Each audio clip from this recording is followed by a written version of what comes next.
আমার রাজনৈতিক কেরিয়ার 1 বছরের না, বহুদিনের। তোমাদের অনেকের জন্ম হয় নাই, বাপ মায়েরও বিয়ে হয় নাই। সুতরাং এই কেরিয়ারকে টোকা দিয়ে ফেলে দেওয়ার চেষ্টা করো না। আমরা রাজনীতি করি, রাজনৈতিক দলের সদস্য আমি, দুইটা রাজনীতির কথা বলতেই হয়।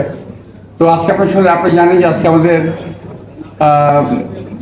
এই সরকারের অনেক কাজের মধ্যে আজকে প্রথম যে কাজটা উদ্বোধন হলো, সরকারের 1 মাসে পুরনো হয়নি, এর মধ্যে যে আজকে ফ্যামিলি কার্ড বিতরণ হয়েছে, আপনাদের জন্য শুনেছেন, অনেকে দেখেছেনও।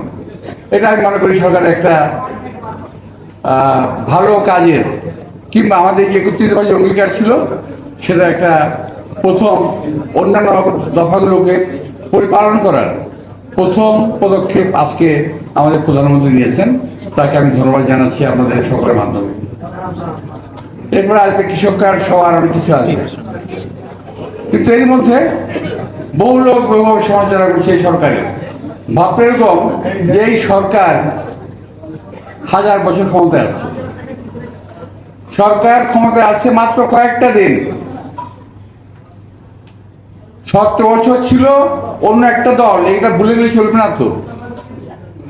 অনেকেই ভাবেন যে এই সরকার বোধহয় 17 বছরের সরকার, ওই 17 বছর সরকার। আসলে তা নয়। আপনাদের বুঝতে হবে, আপনারা সংবাদের পত্রের মাধ্যমে, আপনাদের মিডিয়ার মাধ্যমে তুলে ধরেন, এই সরকার 1 মাস এখনো পর্যন্ত 1 মাস পূর্ণ করে নাই। 1 মাসের সরকার।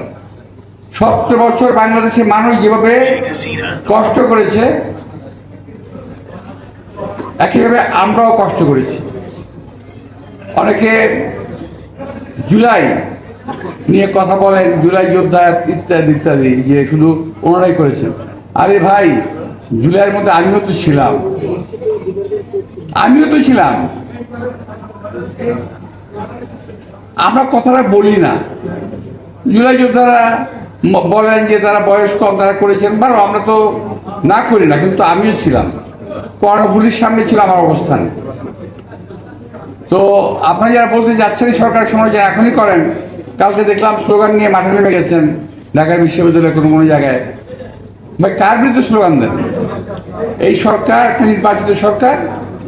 আপনারা ভাববেন না যে এই সরকার একটা আওয়ামী লীগের মতো রাতের অন্ধকারের ভোটের সরকার, কিন্তু না। এই সরকার কিন্তু কোটি লোকের ভোটে নির্বাচিত সরকার। স্লোগান দিয়ে নিজে দাবির কথা বলতে পারেন। এছাড়াও দাবির কথা জানানোর একটা সিস্টেম আছে, সিস্টেম আসতে পারেন। কিন্তু দয়া করে দেশে এই অবস্থায় এই সরকারকে বিব্রত করার চেষ্টা করবেন না। কিছু কিছু লোক ক্ষমতায় যাওয়ার লোভে দেশকে একটা অস্থিতিশীল পরিস্থিতির মধ্যে নিয়ে যেতে চায়। আমরা আহ্বান জানাবো, এই রমজান মাসে আপনারা দয়া করে ওই অস্থিতির পরিবেশ সৃষ্টি করার চেষ্টা করবেন না। এবং আরেকটা জিনিস বলবো, যে রোজা মুখে রেখে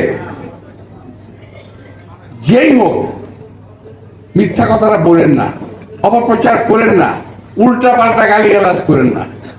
এতে নিজেদের বংশের পরিচয়, মর্যাদা কিন্তু পরিচয় পাওয়া যায়, কে কোথেকে আসছেন। আপনাদের একজনের বাবা হলো জামাতের রোকন, মা জামাতের রোকন, নিজের মাথার মধ্যে টুপি, তারপর দাঁড়িয়ে আছে।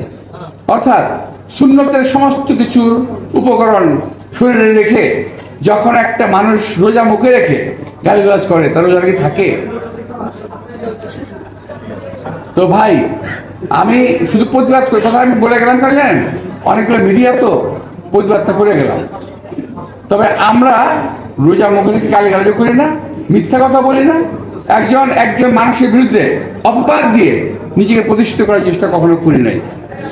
আমার রাজনৈতিক কেরিয়ার 1 বছরের না, বহুদিনের। তোমাদের অনেকের জন্ম হয় নাই, বাপ মায়েরও বিয়ে হয় নাই। সুতরাং এই কেরিয়ারকে টোকা দিয়ে ফেলে দেওয়ার চেষ্টা করো না। নিজেদের কেরিয়ারকে বিল্ড আপ করো, সত্যি কথা বলে, মিথ্যা কথা বলে, অপবাদ দিয়ে এই রোজার মাসে মানুষকে খারাপ করার চেষ্টা করো না। তাহলে ইনশাল্লাহ আমি বলবো যে আমি তো তোমাদের মতো এত সুন্নতি লেবাস আমার নাই, তারপরে বলবো আমার মুখের কথা কাজে লেগে যাবে, যে তোমাদেরও কিন্তু এটার জন্য দায়িত্ব বহন করতে হবে কোনো না কোনো সময়। তোমাদের সবাইকে আসলে আমাকে আমন্ত্রণ জানিয়েছি তোমাদের, তো সবাইকে আন্তরিকভাবে এবং মেহমান যারা আছেন সবাইকে আমি ধন্যবাদ জানিয়ে এবং খাওয়া প্রার্থনা করে আমার অন্য একটা প্রোগ্রামে যাচ্ছি। সবাইকে ধন্যবাদ। আসসালামু আলাইকুম।